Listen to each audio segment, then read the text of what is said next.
کہ نبی کریم صلی اللہ علیہ وسلم کی جو حدیث بیان کی کہ آپ نے فرمایا کہ نماز تو بنیادی طور پہ 3 باتوں کا نام ہے، طہارت، رکوع اور سجدہ.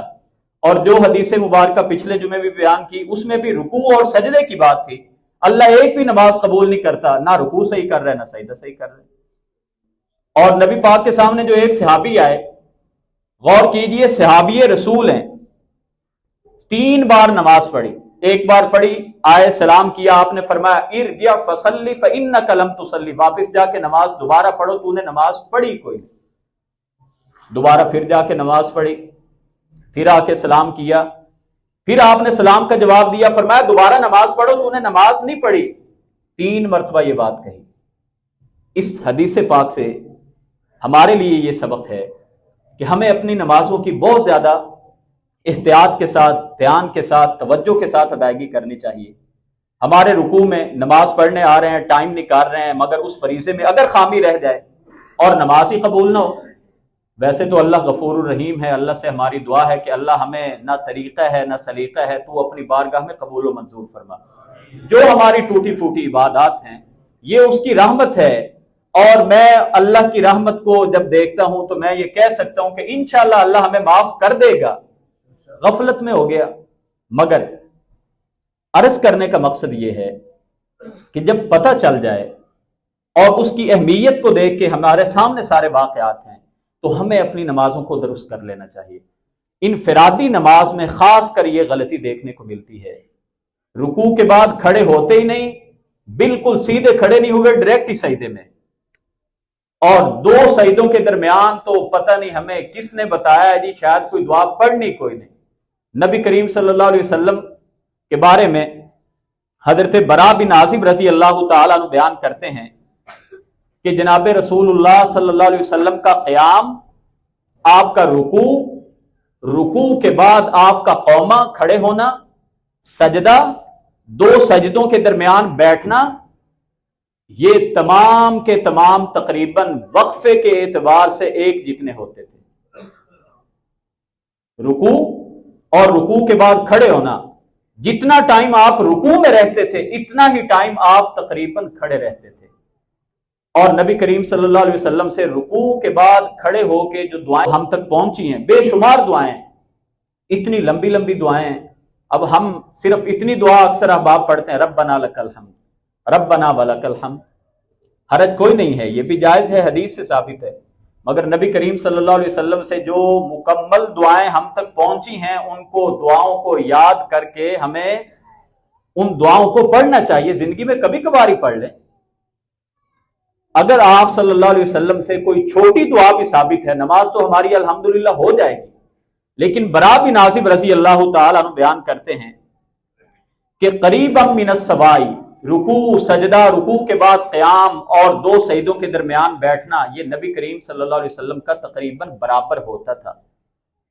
اور حضرت انس رسول رحمت صلی اللہ علیہ وسلم کے خادم خاص بیان کرتے ہیں، وکان رسول اللہ صلی اللہ علیہ وسلم اذا قال سمع اللہ لمن حمدہ، فرماتے ہیں کہ جب نبی کریم صلی اللہ علیہ وسلم سمع اللہ لمن حمدہ کہہ کے کھڑے ہو جاتے تھے تو آپ اتنا ٹائم کھڑے رہتے حتی نقول قد اوہما، کہ ہمیں گمان گزرتا کہ اللہ کے نبی سجدے میں جانا بھول گئے. اور وَيَقْعُدُ بَيْنَ السَّجْدَتَيْنِ حَتَّى نَقُولَ قَدْ أَوْهَمَا، اور آپ سجدے کے بعد جب اٹھتے بیٹھتے دوسرا سجدہ کرنے سے پہلے آپ اتنی دیر بیٹھا کرتے تھے حَتَّى نَقُولَ قَدْ أَوْهَمَا، کہ ہمیں گمان گزرتا کہ شاید نبی کریم صلی اللہ علیہ وسلم اگلے سجدے میں جانا ہی بھول گئے ہیں. اور نبی پاک صلی اللہ علیہ وسلم 2 سجدوں کے درمیان میں جو دعا پڑھتے تھے، 2 دعائیں ہم تک پہنچی ہیں. ایک چھوٹی دعا ہے رب اغفر لی، رب اغفر لی، یہ تو فوری یاد ہو جانے والی ہے، رب اغفر لی، رب اغفر لی. اور جو اس سے بڑی دعا ہے جو حدیثوں میں ملتی ہے کہ آپ فرمایا کرتے تھے اللہم اغفر لی وارحمنی وعافنی واہدنی وارزقنی. یہ دعا بھی ہمیں یاد کرنی چاہیے. اور اگر یہ نہیں بھی یاد کر رہے تو پہلی دعا جو میں نے مختصر بتائی ہے اس کو تو ہم تمام نمازیوں کو اپنے 2 سجدوں کے درمیان کا جو جلسہ ہے اس میں پڑھنی چاہیے، رب اغفر لی، رب اغفر لی. تو عزیزان گرامی غور کیجیے کہ ہماری نمازوں میں کس قدر سقم ہے کس قدر ہمیں مسائل بتائے نہیں جاتے. ہمارے ہاں یہ تو بتایا جاتا ہے کہ نماز فرض ہے، نماز ہر کسی کو پڑھنی چاہیے، بہت اچھی بات ہے، لیکن نماز پڑھنے کا جو طریقہ ہے، اور نبی کریم صلی اللہ علیہ وسلم نے فرمایا، یہ حدیث مختلف الفاظ سے مختلف کتابوں میں صحیح ترین روایت ہے کہ جن کی نماز درست ہو گئی اللہ ان کے باقی جو معاملات ہیں وہ اپنی رحمت سے ٹھیک کر دے گا، اور نماز میں خرابی ہو گئی ثم ردت علیہ سائر عملہ، تو اللہ باقی سارے کے سارے بھی عمل غارت کر دیں گے.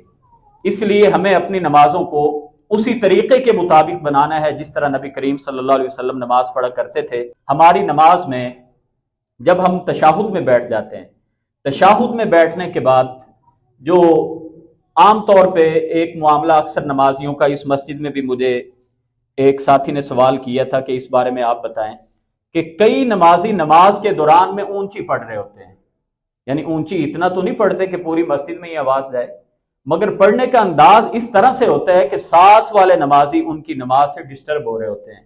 اس کا بھی ہمیں دھیان کرنا چاہیے کہ یہ ہماری نماز ہمارے دل میں، ہم زبان سے پڑھ تو رہے ہوں لیکن یہ زبان پڑھنے سے اس انداز میں ہم تلاوت کریں کہ ساتھ والے نمازی کو ہماری آواز نہ جائے. نبی کریم صلی اللہ علیہ وسلم نے ایک صحابی کو دیکھا نماز پڑھتے ہوئے جن کی آواز کچھ اونچی تھی، آپ نے فرمایا ان احدکم اذا کان فی الصلاۃ فانما یناجی ربہ، تم میں سے جب کوئی بندہ نماز پڑھتا ہے تو وہ اللہ سے بات چیت کر رہا ہوتا ہے. فلا ترفعوا اصواتکم بالقرآن، اپنی نماز میں قرآن کی تلاوت اونچی نہ کیا کرو. فتؤذوا المؤمنین، اس سے تم اپنے مومن بھائیوں کو تکلیف پہنچاتے ہو. قیام کے دوران میں، سجدے رکوع کے دوران میں کئی ہمارے احباب وہ خشوع اور خضوع کا مظاہرہ کرنے کے لیے کہ ہمارا پتہ چلے جی کہ ہم یہ دعائیں پڑھ رہے ہیں، اور کئیوں کو لا علمی ہوتی ہے. یہ دونوں باتوں میں سے کوئی بھی بات ہو، اپنی قرات کو، اپنی تسبیحات کو، اپنی عبادات کو اور اپنی تمام کی تمام دعاؤں کو اس انداز میں آپ ان کی تلاوت کریں، آپ ان کی ادائیگی کریں کہ ساتھ والے نمازی آپ کی اس تلاوت سے وہ ان کی نماز خراب نہ ہو. اللہ کریم سے دعا ہے کہ اللہ تعالی ہماری نمازوں میں جو خامی ہے، جو کمی اور کوتاہی ہے، اللہ تعالی دور کر دے. اور جن مسائل کا ہمیں علم نہیں ہے، جو لاپرواہی میں ہماری نمازوں میں غلطیاں ہو گئی ہیں یا ہو جاتی ہیں، اللہ اپنی خاص رحمت سے ان کو درگزر کر کے ہماری عبادات کو، ہماری نمازوں کو اپنی بارگاہ میں قبول و منظور فرمائے.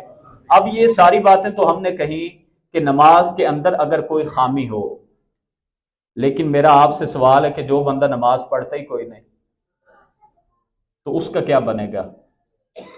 اس لیے عزیزان گرامی کوشش کریں، بین العبد و بین الکفر ترک الصلاۃ. نبی پاک نے فرمایا مسلمان میں کافر میں فرق کرنے والی چیز صرف نماز ہے. نماز نہیں پڑھتے تو کیسے مسلمان ہیں؟